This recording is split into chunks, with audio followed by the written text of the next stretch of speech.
ओम शांति।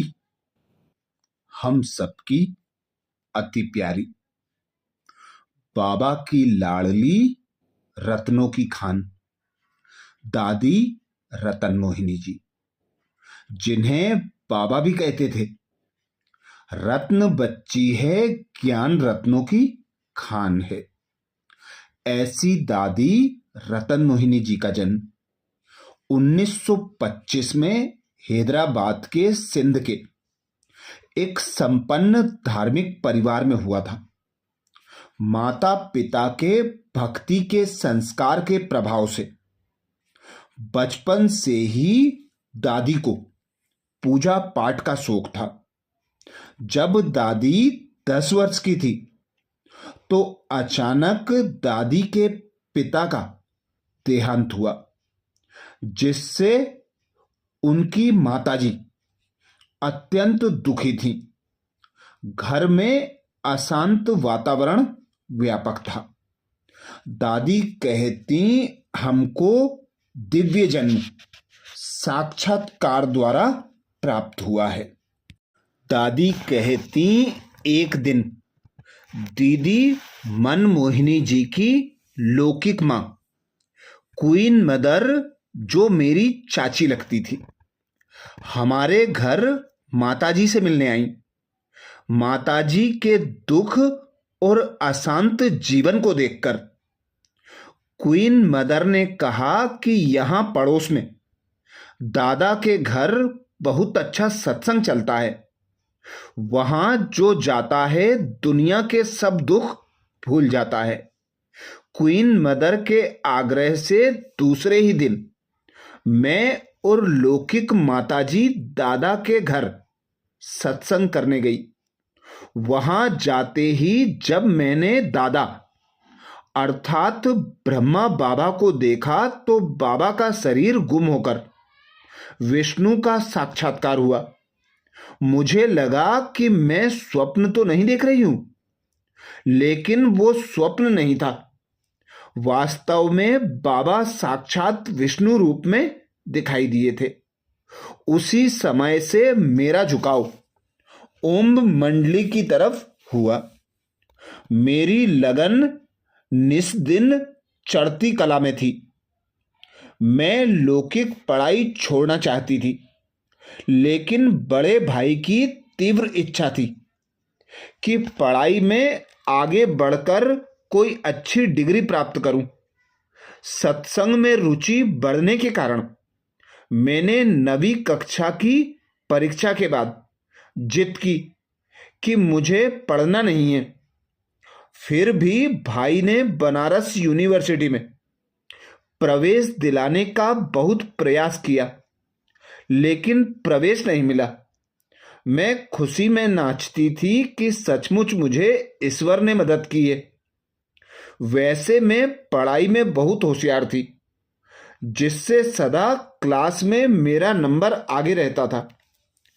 ईश्वरीय ज्ञान मिलने के बाद मुझे अनुभव होने लगा था कि मैं अभी लौकिक घर की नहीं रही, लेकिन ईश्वर की ही हो गई हूं। कुछ ही समय के बाद मैंने अपना जीवन ईश्वरीय सेवार्थ अर्पित कर दिया और समर्पित जीवन बिताने लगी। दादी कहती, बाबा ने हमें अनेक शिक्षाओं से सजाया। बाबा हम छोटे बच्चों को हर बात बड़े प्यार से सिखाते थे। मुझे याद है कि गलती होने पर भी बाबा ने हमें कभी डांटा नहीं। प्यार के सागर बाप ने बड़े प्यार से राजकुमारी की तरह हमें पालना दी। शिक्षाएं भी बहुत प्यार से समझाते थे, जिन्हें हम सहर्ष स्वीकार करते थे। मैं सदा अपने पर ध्यान रखती थी कि मुझसे कभी कोई ऐसा काम ना हो जो बाबा को पसंद ना हो।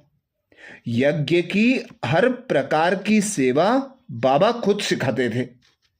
बाबा को देखकर हम भी चाहे कर्मणा चाहे वाचा चाहे बड़ी सेवा बड़े प्यार से करते थे।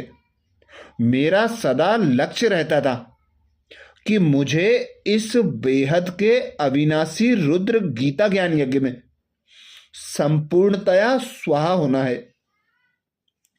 ज्ञान के सागर से मोती चुगना। दादी कहती, बाबा प्रातः क्लास में जब मुरली सुनाते थे तो मैं चात्रक की तरह एक एक ज्ञान रत्न बुद्धि रूपी झोली में जमा करती रहती थी। जब यज्ञ सेवा से निवृत्त होती थी तो बगीचे में एकांतवासी बनकर ज्ञान रत्नों की गहराई में जाकर मगन अवस्था का आनंद लेती थी। उस मगन और मनन के आनंद में मगन अवस्था का अनुभव करके बाबा की याद रूपी झूले में झूलती थी। मनन करने से मेरी ज्ञान में रुचि बढ़ती गई। कई बार तो बाबा कहते थे, रत्न बच्ची है, तू तो है ही रत्नों की खान। दादी ने अपने जीवन की कठिन तपस्या के बारे में स्वयं बताया। दादी कहती, हम आत्माओं को शक्तियों से तथा गुणों से संपन्न बनाने के लक्ष्य से खास वतन में शिव बाबा ने तपस्या अर्थात भट्टी का प्रोग्राम भेजा। भट्टी में हम दिन रात योग अभ्यास करते थे। कभी कभी 4-4 या 8-8 घंटे तपस्या करते थे, जिससे फरिश्तेपन की स्थिति का तथा शक्तिशाली स्थिति का अनुभव होता था।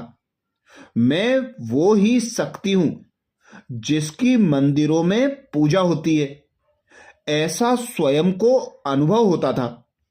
बाबा हमें भविष्य में आने वाली घटनाएं सुनाते थे कि कैसे विनाश होगा, कैसे भयानक परिस्थितियां पेपर के रूप में सामने आएंगी और कैसे उस समय आपको शक्तिशाली अचल अडोल स्थिति रखनी होगी। हम योग की भट्टी में विशेष मौन भी रखते थे, जिससे हमें योग अभ्यास में सुंदर अनुभूतियां होती थी। भट्टी में स्वर्गिक जीवन के अनोखे दृश्य भी दिखाई देते थे, जिससे बुद्धि योग पुरानी दुनिया से स्वतः ही हटता जाता था। बाबा ने 14 वर्ष की काल अवधि में जो तपस्या कराई, जीवन में मददगार बन गई। उससे योग हमें अति सरल अनुभव होने लगा। बाबा सदा कहते थे, तुम शक्ति अवतार हो। दादी कहती, योग अभ्यास कराते समय बाबा हमें अपनी शक्तियों की पहचान देते थे। बाबा कहते थे, तुम शिव शक्तियां हो, तुम शिव शक्ति अवतार हो, तुम्हारे में असीम शक्तियां हैं, तुम असुर संहारिणी देवियां हो, तुम्हें इस कलयुगी पतित मनुष्यों की आसुरी वृत्तियों का संहार करना है और विश्व में नई क्रांति लानी है। ऐसे शक्तिशाली महावाक्य उच्चारण कर विभिन्न शक्तियों का अनुभव करा के बाबा ने शक्तिशाली बनाया। कभी हम समुद्र किनारे एकांत में जाकर रेत के ढेर पर स्वयं को विश्व के मालिक या बेहद के मालिक समझ इस पुरानी सृष्टि को हमें ही स्वर्ग बनाना है, ऐसी रूहानी मस्ती में लंबे समय तक बैठते थे। भारत के विभाजन के बाद सन 1950 में हम सभी भाई बहनें भारत में आए। सन 1952 में बाबा ने अन्य आत्माओं का जीवन दिव्य बनाने की सेवा के लिए भारत के अन्य स्थानों पर जाने के लिए हमें प्रोत्साहित किया। आगे दादी कहती, बाबा ने हमें ज्ञान रत्नों का दान करना सिखाया। बाबा सदैव कहते थे, बच्चे एक एक ज्ञान रत्न अमूल्य है। जो इन्हें धारण करेगा कोड़ी से हीरे तुल्य बन जाएगा। जितना तुम महादानी बनकर अनेकों को ये खजाना बांटोगे, उतना ही ये वृद्धि को पाएगा और अनेकों की दुआएं तुम्हें आगे बढ़ाएंगी। ऐसा समझाते हुए बाबा हमें कैसे सफलतापूर्वक सेवा करें, इसकी विशेष ट्रेनिंग देते थे। भारत में विशेष मुझे दिल्ली, इलाहाबाद, कोलकाता, पटना अनेक स्थानों पर बड़े बड़े सम्मेलनों, प्रदर्शनियों, मेलों आदि का आयोजन करने की सेवा का सौभाग्य प्राप्त हुआ। बेगरी पार्ट ने निश्चय की नींव को मजबूत किया। दादी कहती, सदा हर परिस्थिति में हमारा निश्चय मजबूत रहे। इसके लिए बाबा हमें प्रेरणा देते थे। बेगरी पार्ट के दौरान हमें कुछ भी अजीब नहीं लगा, क्योंकि बाबा स्वयं हमारे साथ थे। वह समय भी बाबा की छत्र छाया में सुखपूर्वक बीत गया। बाबा हम बच्चों को सदा खुश रखते थे, ताकि किसी भी परिस्थिति में हम पर प्रभाव न पड़े। बाबा हम बच्चों को ऐसा खिलाते पिलाते रहे जिससे हमें बेगरी पार्ट का पता ही नहीं चला। बाबा के चेहरे पर कभी भी चिंता नहीं दिखाई दी। आर्थिक अभाव होने पर भी 350 बच्चों को कैसे खिलाऊं, यह बाबा ने सोचा ही नहीं। एक ही निश्चय पर ब्रह्मा बाबा अटल थे कि यज्ञ शिव बाबा का है, स्वयं ही वो अपने बच्चों को संभालेगा। वास्तव में तो वह बेगरी पार्ट था ही नहीं, बल्कि हम शक्तियों को बलवान बनाने का साधन था। उससे हम अधिक शक्तिशाली बने। हमें कभी भी ख्याल नहीं चला कि अब क्या होगा। दादी ने जो विदेश में सेवा की, उसके बारे में दादी कहती हैं, सन 1954 में मैं, दादी प्रकाश मणि जी और आनंद किशोर दादा जापान में होने वाले विश्व शांति सम्मेलन में निमंत्रण पर सेवार्थ गए थे। वहां कई भारतवासी भाई बहनों को शिव बाबा का संदेश देकर धूमधाम से सेवा की। सेवा की सराहना करते हुए एक संस्था ने 2000 कल्प वृक्ष के सुंदर चित्र छपवा कर दिए थे, जिन्हें भारत में सेवार्थ लगाए। जापान से हम हांगकांग, सिंगापुर और पेनान में निमंत्रण पर गए। वहां भी बाबा का संदेश देकर हजारों आत्माओं की सेवा की। जब हम विदेश सेवा से भारत वापस आए तो बाबा ने बड़े प्यार से, बहुत ही उमंग उल्लास से स्वागत किया। बाद में सन 1972 से 1974 तक मैं लंदन सेवा केंद्र को संचालित करती रही, अर्थात संचालिका रही।